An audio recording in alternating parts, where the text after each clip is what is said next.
you can snort this stuff. Yeah, dig your nose in there. But yes, it's clearly a very light scratch.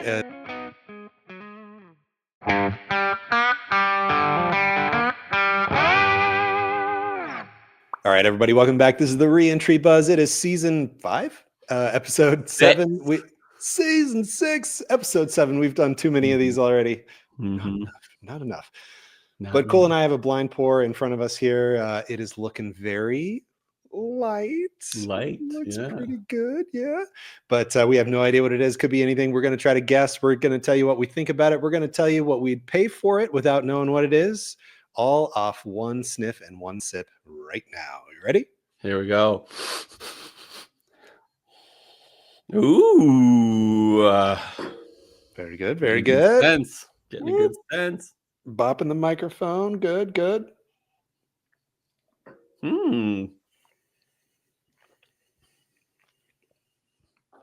Interesting. Wow. Huh. I would pay $140 for this kind of bottle. Yeah, I think I'm about 110. I think I'm a smidge over 100. There are things I like, and there are things that don't quite jive with me on this. Yeah. So we'll see. We'll see what it is. But before we do that, we'll take some notes. We'll take some guesses. But you don't want to hang in there while we're taking notes and guesses. So we'll see you on the other side of this break.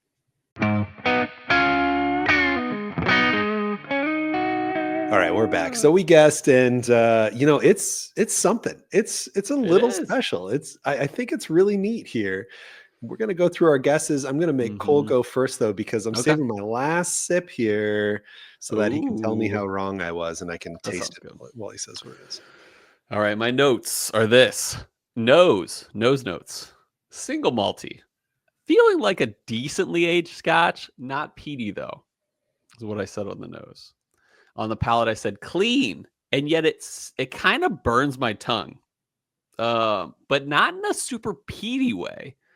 In fact, I'm somewhat convinced there is no peat in this whiskey, but I think it's just a matter of age and proof that's burning my tongue.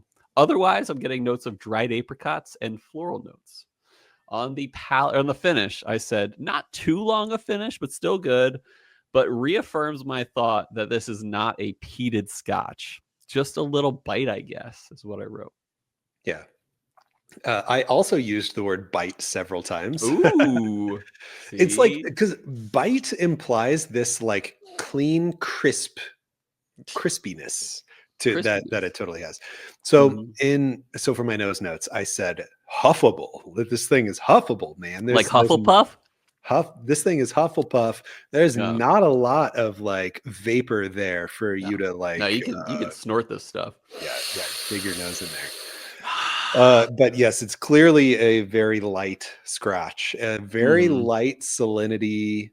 There's a sugary hard candy thing on the nose for me too. That was you said apricot. I'm in the same realm. I said peach.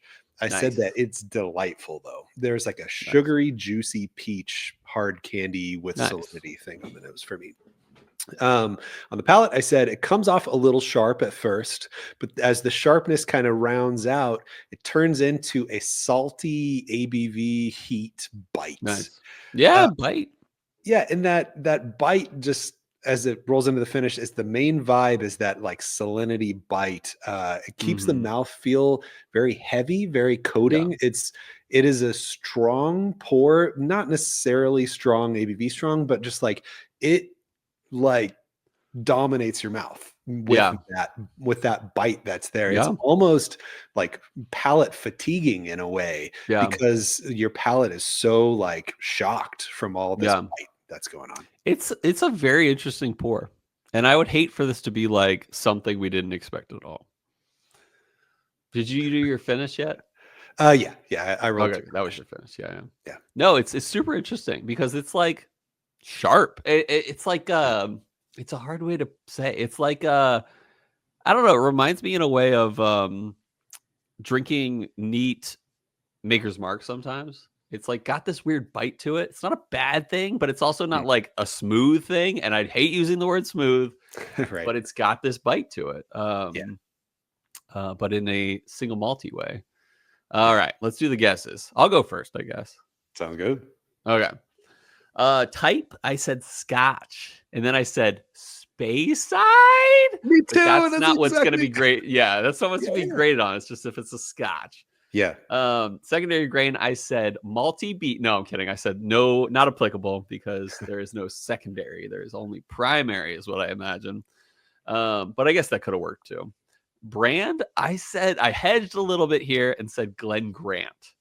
Ooh. I wasn't fully convinced this was Glen Grant, but I somewhat was at the same time. So I said I'm Glen Grant. currently Googling that my bottle guess is actually a Speyside, just out of curiosity. Glen Grant is a Speyside, so now you Oh, know. it is? Okay, I didn't know that. Yeah, I would have. Oh no, I was thinking Glenmorangie. Never mind. Glenmorangie is a Highland. Yeah. Right. Proof. You'll see in my bottle guess. My bottle guess is a little higher than this. Mhm. But my proof guess is what I actually am reading here. And with that bitiness, I decided that this was 110 and it's risky. It's Yeah. risky. Age, I said 13. We'll see. Okay. Finished, I actually said no. I don't see a strong finish kind of characteristic on this. Bottle, here's what it is. Here's what I guessed. Signatory. Glen Grant 13-year cash strength, one that I bought in Colorado recently, at least a year ago, probably. And that was 120-ish. It was like 119 proof, and I was like, I don't know if it's 119 proof here, but maybe it's reading low. Score, I gave it an 8.9, just below Hubba to What, but still very good. Yeah. Nice. We're pretty aligned here. But my except for my proof guess. Oh, for sure. That's what it's gonna come down to too. I know, right? Type, I said Scotch, and I also put Speyside in parentheses. With question secondary mark? No, I almost put a question mark in there, and I was like, Nice. no question mark. Wow, we would have been matching. Secondary grain, I said not applicable. Brand, I said Talisker. Ooh, yo, so that's got just enough peat to actually bring to the table. So I don't know. Does it? Talisker would be Oh, interesting dang. here. Okay, So right. Talisker is on the Isle of Skye, and they also use peat, but they're not usually as peated as Isla whiskeys.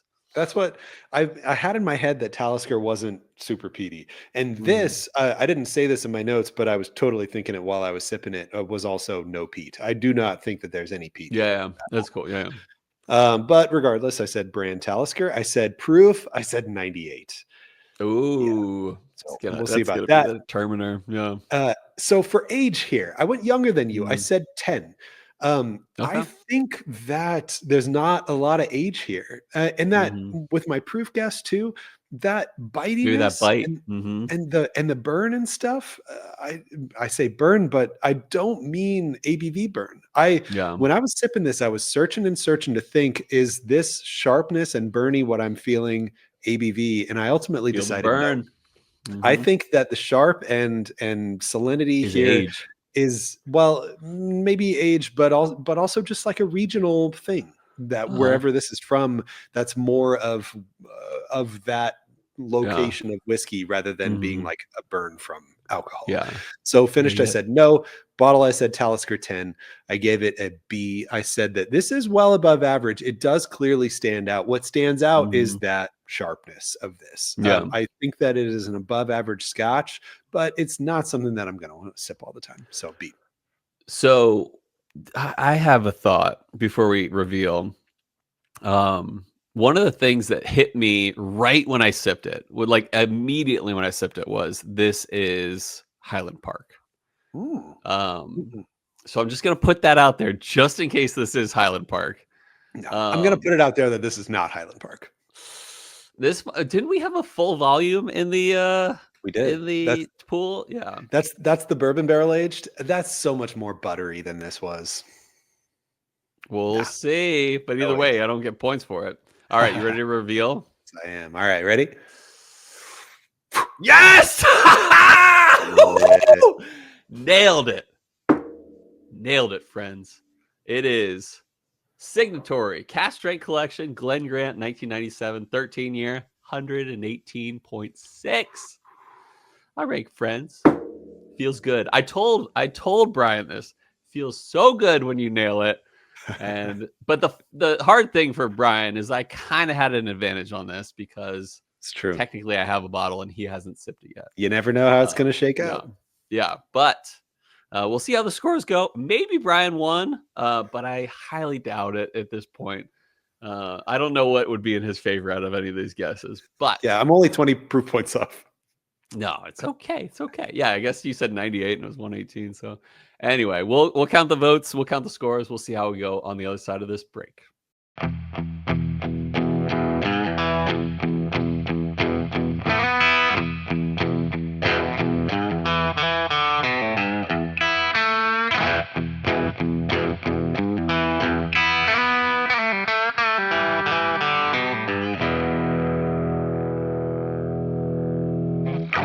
All right, we're back. So one of us did a little better than the other. So what we were drinking was a Signatory Cast Strength Collection, Glen Grant, 1997, 13-year, 118.6 proof. And Cole nailed it. Cole nailed it, but he hedged a little bit. So not a perfect score today. And that hedge wasn't to my advantage. Yeah. But he still came out on top. I'll spoil it a little bit there.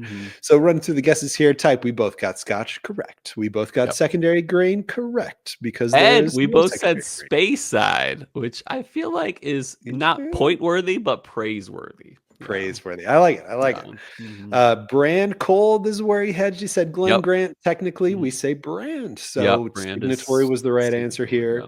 I was Talisker. I was wrong. Proof was 118.6. Cole was very close-ish here with 110. He got 1 point for that. I got 0 points for my 98. Age, we both did all right here. Cole nailed it, but I was close. Cole got 5 points. I got 2. Finished, no. Of course, we each got 2 points there. And Cole nailed the bottle guess.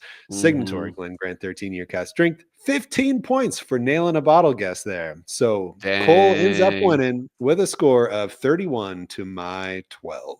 31? Yeah, with your you needed 2 points there for the finish. Oh, my B. 2 points. Wow, what a pro. You can add in your head. You don't need Excel for that. Yeah. Sometimes. Yeah, that's sweet. All right. That was dope. You know, though I had an advantage, Bryan has this advantage on some of his pours too. True. It's true. Because the Floki one, and I haven't drank. Obviously, the Floki one. Remember when I nailed that? Oh, the birch one. Yeah. That was funny. I mean, how would you know that? Yeah, exactly. But this puts me at 5 wins to 2 losses or 2 wins to Bryan. That's a weird way to put it. 5 wins to 2 wins. So I just need to win one more round and then we're tied for seasons again. Even though Bryan's up 3 seasons to 2. But if I win this season, it'll be staying real even. Staying real even. Yeah, but there's still no replacement for the time that Bryan sweeped the whole season in 6 episodes straight. That should earn a trophy in itself. But I hope you guys had a good time. Hope you guys can. I doubt you could ever find this bottle.